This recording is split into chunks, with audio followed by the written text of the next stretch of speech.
I would like to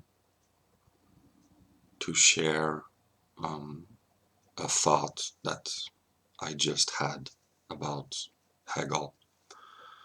Um, what is Hegel? The question is not who is or who was Hegel, but the question is what. And I remember in my intellectual and spiritual development, it was um,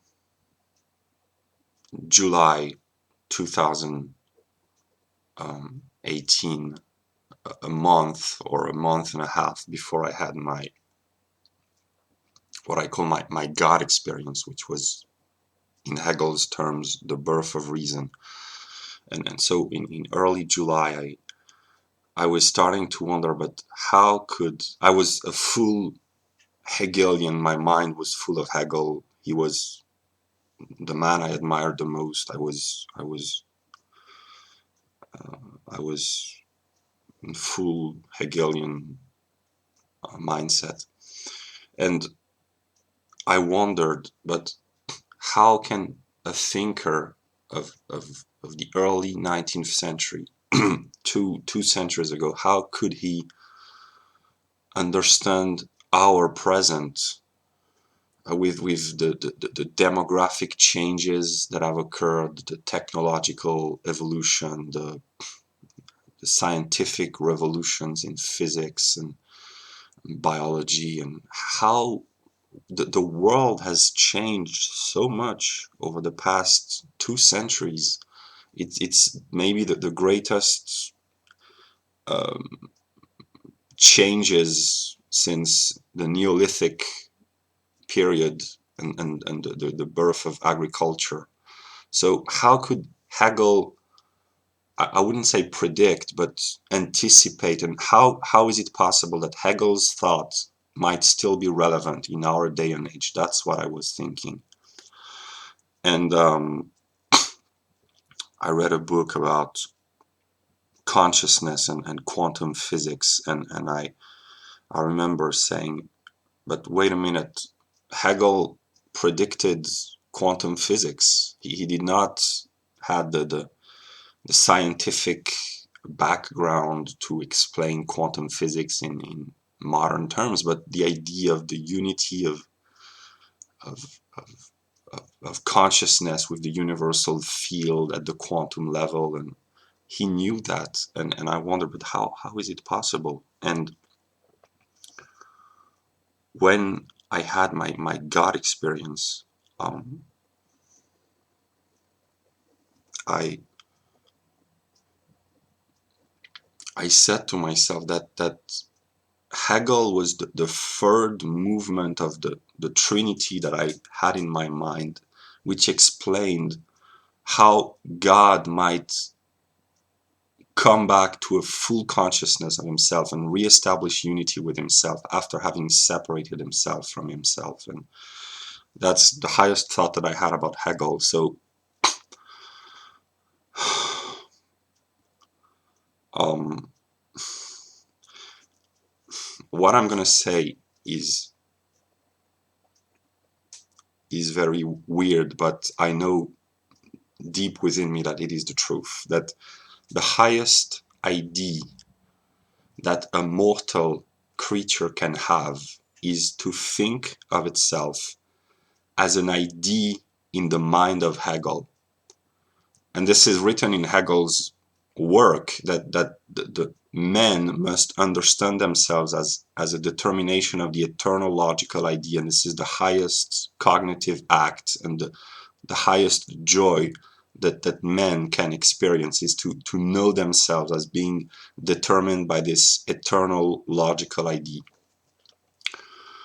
And I discovered many years ago that Heidegger, when he wrote about Hegel, he said that if you really want to understand Hegel, you have to presuppose that you are an idea in the system of Hegel. And Slavoj Zizek said that he made a conference and he said, who are we in the eyes of Hegel? And are we dead in the eyes of Hegel, or how would Hegel think about our present day and age? What would Hegel think about us if he came back to think? And these kind of ideas are extremely profound, and that's why Slavoj Zizek is such a brilliant mind. He just doesn't understand that his best ideas are derived from God, and are a gift from God, and he just needs to realize this. And the day when Slavoj Zizek understands that he has been determined by the eternal logical idea of Hegel all along, he will have the most supernatural experience of his life, and he will meet the nirvana, the moksha, as the Hindus say, the true liberation. Yeah. But yeah, so I said that the highest idea that a mortal creature can grasp is the idea of being an idea within the mind of Hegel. But the highest idea that an immortal creature, and an immortal creature is self-contradictory, but that an immortal being can have, and a being is immortal. And the highest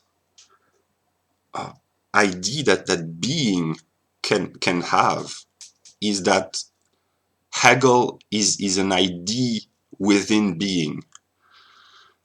And the way I see it, Hegel is some sort of God's psychologist, because God suffers from serious psychological problems, because at the root of all things, there's contradiction between being and nothing. Being, pure being, is nothing, and nothing is. So there's this tension at the root of all being, which produce becoming, and this instability of being and nothing is the dialectical process itself. And Hegel is a product of the eternal dialectical movement of being and nothing and becoming, and